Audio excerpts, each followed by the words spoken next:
Vă salut pe toți și pe fiecare în parte. Sunt Mihaela și astăzi vom vorbi despre valențele formative ale parteneriatelor educaționale.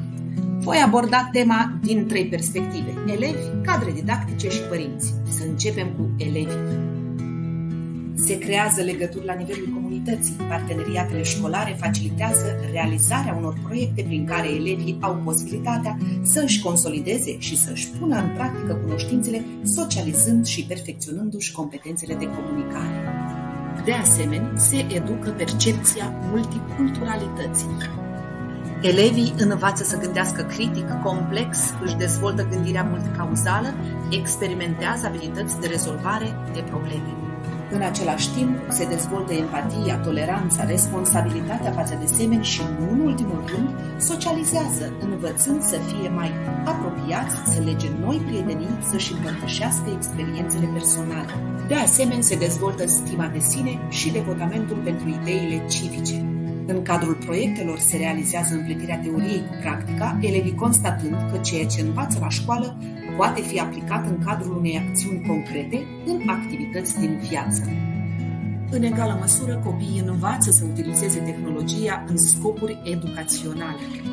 Un alt punct forte este recunoașterea oficială și o mai mare vizibilitate a activităților la nivel local, național și, de ce nu, european.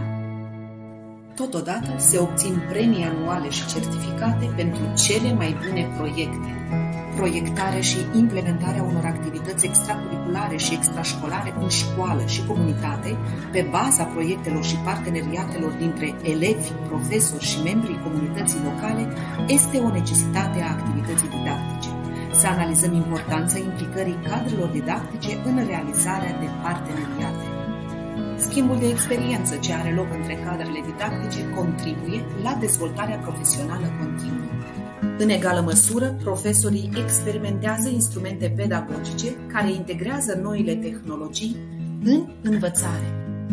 De asemenea, se implică în activități curriculare comune. Apar oportunități pentru dezvoltarea profesională prin colaborarea în proiecte și participarea la seminarii de formare sau schimburi de experiență. Un lucru la fel de important este recunoașterea oficială și o mai mare vizibilitate a activităților. Parteneriatele educaționale vizează întărirea relațiilor dintre părinți, elevi, dascăli și comunitate. Crește gradul de implicare a tuturor factorilor educaționali. Se creează astfel relații de colaborare, se clarifică diverse probleme educative, oferind un cadru nou în dezvoltarea personalității elevului. Parteneriatul școală-familie este o muncă de echipă și oferă în egală măsură puterea de a schimba lumea. Jean-Jacques Rousseau spunea că să ții în palmă sufletul unui copil este cu siguranță un privilegiu. Să fii important în viața unui copil este un dar divin. Până la următoarea întâlnire, vă mulțumesc pentru atenție și nu uitați că stă în puterea dumneavoastră să faceți din educație o artă.